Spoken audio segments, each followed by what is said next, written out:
Hello, everybody. It's Nick here. Happy New Year. Let's try and have a great 2026. Unless you're in New York. Sorry. um, I had a great trip, man. But that's not what this video is going to be about because I posted all about that on Facebook. So if you want to check out my Facebook, that's fine. Again, side note, if you do add me on Facebook, I do post political and spiritual views on there.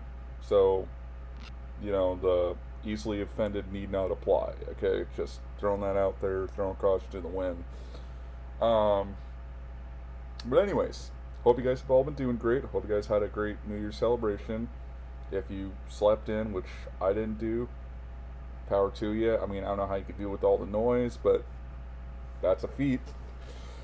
Um, I'm making this video though to show you guys my haul from Vegas. And I know what you're thinking. Oh God, here goes this records and CDs and stuff. Yes, but there are some games. There are some games.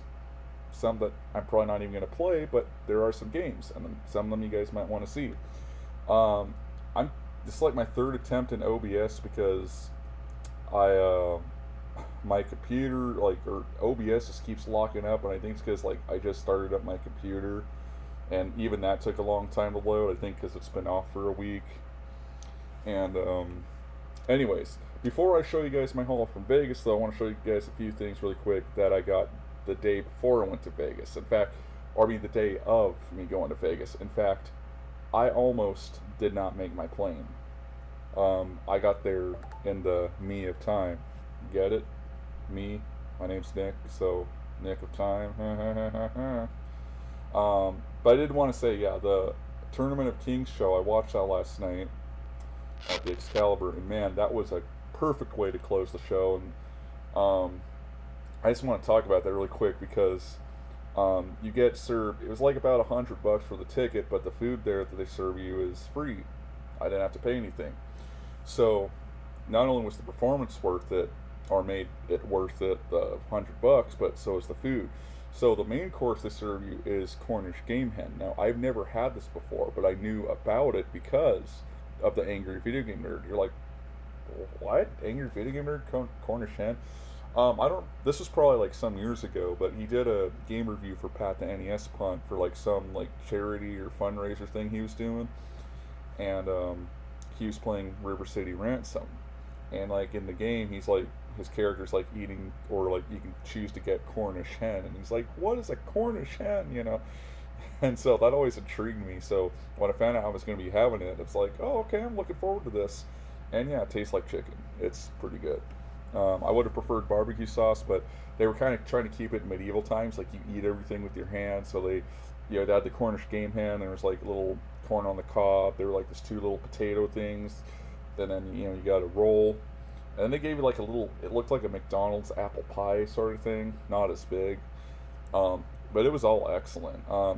I've heard that the food's hit or miss. I think I got a hit for the most part. The only thing that I didn't really care for was the corn on the cob. I think because it wasn't buttered, it was just corn on the cob. So there wasn't much flavor to it. Anyway, let me show you guys the stuff I got the day that I left. So the first one I got here, I'm gonna hope that OBS does not freeze on me. If it does, I warned you at the beginning of the video. This album is called Old Time Bubblegum Music by the Children of Prague. It was their only album.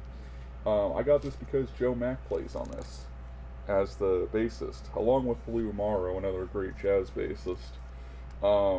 It's basically songs from old films and shows and stuff, mostly by the Sherman Brothers. It's a small, small world. Oddly enough, that song's not on here. There's I'll show you guys the track list here. I'm probably gonna upload this to YouTube because this first song, What Do We Do on a Dewey Dewey Day, or Dewey Day, whatever the frick it's called, I don't know. That's the only song on YouTube. Now you might be saying, well, Nick, what about YouTube's copyright? They're pretty strict. Well, there's one thing I've noticed about it, and maybe I shouldn't be saying this, maybe I'm cursing myself, but for highly obscure albums like this that aren't on streaming platforms, it seems YouTube doesn't really bother with those. And I think that's the reason why, is because they're so obscure. So that's why I uploaded that whole Errol Sober Daydreamer album, because I mean, and same with the Joey Cord 45 that I got, because those songs are so obscure that I think even the copyright holders don't even care about them. Or for all I know, they probably even forgot those existed. So I might upload this. I mean, it's a pretty good album. Um, I mean, I'm not too much into these like kiddie songs, but they're pretty good. I mean, I like bubblegum music. That's my favorite. I guess you could say I'm into kiddie music, because I do like bubblegum music, and I've written a bunch of it myself. Um, so there's that. I also got, when I was at the CD store. That's what I'm gonna say, because this album, as you can see, was pretty expensive, and I can only find a few copies online. As luck would have it, a record store about an hour from my house happened to have this album, so I grabbed it, went all the way down there, grabbed it, put it on my computer, put it on MP3, removed all the vinyl noise or crackling or whatever, so I could listen to it on my trip down there. And as a result, I almost missed my plane, so next time I just need to cut my loss. There was another album which I didn't get to finishing because I just didn't have time.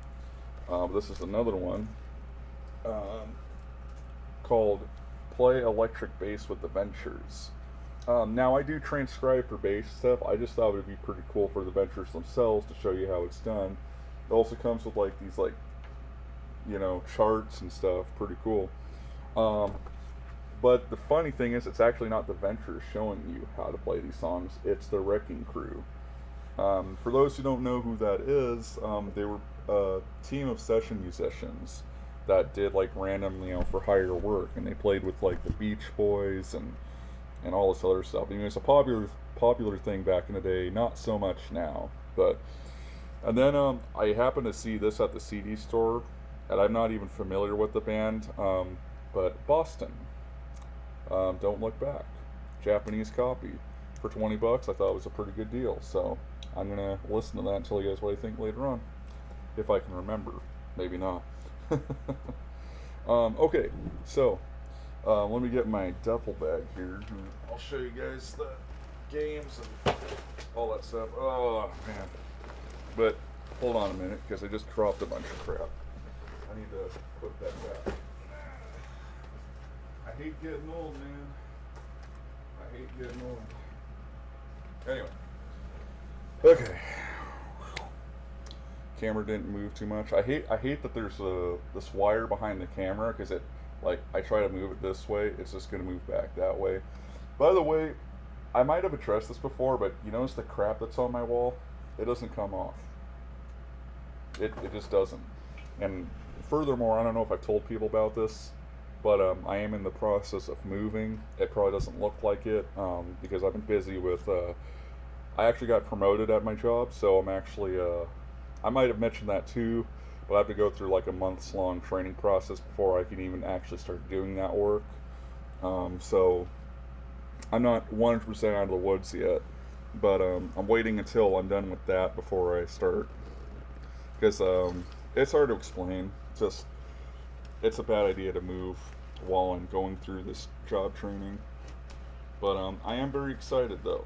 I mean, this is kind of like a dream job, so I've it's actually something I've wanted to do since I worked for this company. I'm not going to say who it looks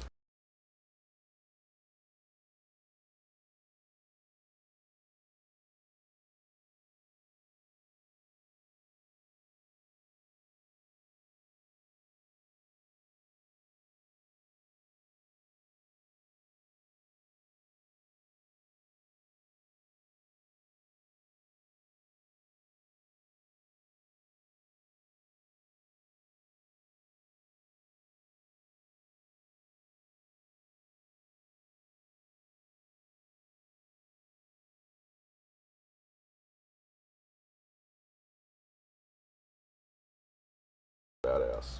Dragons are awesome, aren't they? Um, okay. So the games. Okay, well, let's see what we got here. We got Uide Yawara Kata Ma. And I actually can't read the last one. Oh, Juku. Okay.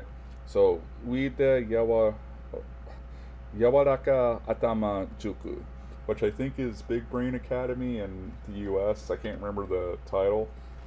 Then I got the Super Famicom game, Battle Grand Prix.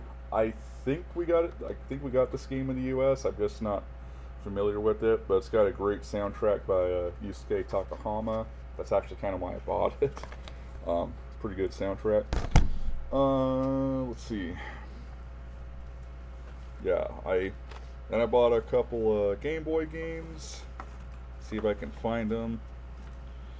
Um, so I bought this one, which is Hitoshi Tanimura Pachinko Koryaku Daisakusen, and that's too long of a title. Like, I know what it means, but well, fuck it, because then people are gonna think I'm not telling the truth. Pachinko, like the popular game, and then Koryaku is like a winning strategy, and Daisakusen, which is kind of like a great strategy. Or it's hard to explain. Look it up online. Kind of an obscure game. That's kind of why I got it. But I think $30 might have been a bit. Every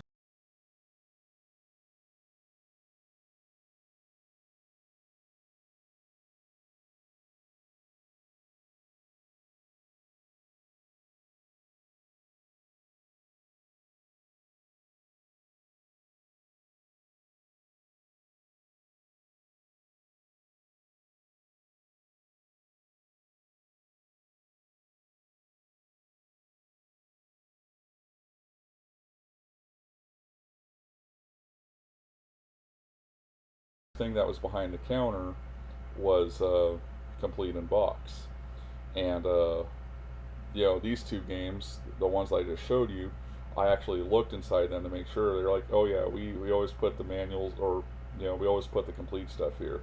Well, this one did not have the manual, so I'm gonna have to check buy or whatever, see if I can find a loose manual. Um, doesn't even look like a game I'd play much anyway. It's like looks kind of like it might be like Battleship or something. But I believe this was internally made by Nintendo, so there's hope for it being good. I haven't really looked at the reviews yet though, so I don't know. Okay, I think it does it for those. Okay, now we get some weird, the weirder stuff, I guess. I don't know, whatever you want to call it. I'm trying to make sure a bunch of crap doesn't fall though. That's the hard part. Okay, so show you the CD games I got first, or the CD based ones, and then I'll show you the cartridge ones. How's that sound? This was a really cheap title, which is why I got it. Let me get my baggage stickers stuck to that for some reason. Okay. This is a game that everyone's going to hate now because of one or these two letters, but it's AI Shogi Selection. And it was $5. I mean, for a shogi game, that's pretty good. I'll take it. They had a Japanese PlayStation version of Revolt, which I wanted, but the disc looked like crap. Two, I don't own a Japanese PlayStation. Or actually, no, I do, but I guess it's modified because I have when I tried Guitar Freaks on it or whatever, it wouldn't work. So it must have been modded when I got it. And also, I have, for another thing, for third, I have the Japanese Dreamcast version, which is the best console for it. Anyways, I bought these two games, which I have no intention of playing, but these are the Far East of Eden games. Probably the second one, and then this one's Xeria. But I thought what was really cool about these games, the reason I bought them, because I couldn't find scans online, is the manuals actually have like developer profiles, and you don't really see that. Even back then, it was a rare thing. But like you get here's the two composers, Joe Hisaishi, and then on the bottom you got Hirohiko Fukuda, also known as Yasuhiro Fukuda. So I thought it'd be cool to like scan and preserve those. And the same goes for Xeria. So I'm trying to remember what. I don't even own a CD-ROM. That's actually how you say it. It's like it says ROM 2 or ROM to the second power, but apparently it's pronounced ROM. I just don't have that. I have a PC Engine, but I don't have the CD add-on for it. But the same deals with this one. Let me find the page here. Like a excuse me, Ryuichi Sakamoto, who I believe has since passed away several years ago. Very unfortunate. Okay, so got those. So I'll be scanning those and all that good stuff. Oh, jeez. Okay, that scared me. Okay. Okay, the cartridge stuff. They're all Master System games because I actually don't have a lot of Master System games. I bought one several years ago. It's at my new house, so I'm not going to be playing these anytime soon. Oh,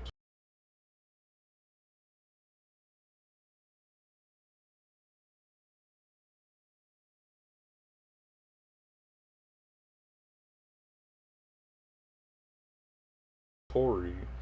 Um, and I actually, someone at Sega, I guess, revealed how they got that name because they wouldn't reveal who the person. I've noticed Japanese developers are really secretive and like revealing people's actual names and stuff, but they said Otori, this Otori person, was a.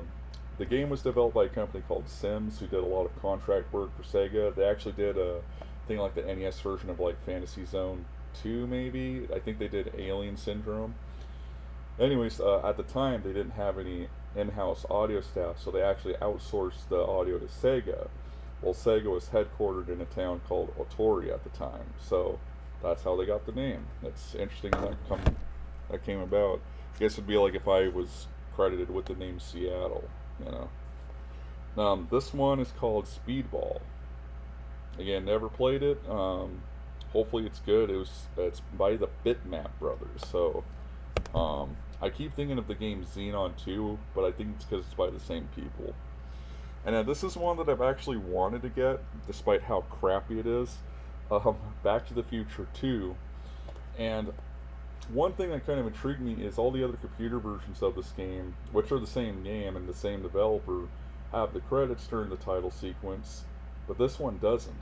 Well, fortunately, they're actually in the manual, and they don't seem to have been preserved online, so I'm going to submit those, or scan it and submit it to, like, Moby Games and everything.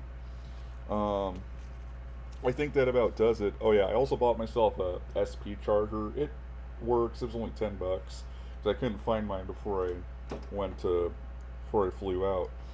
Um, and I actually used my Wii charger for my phone as well.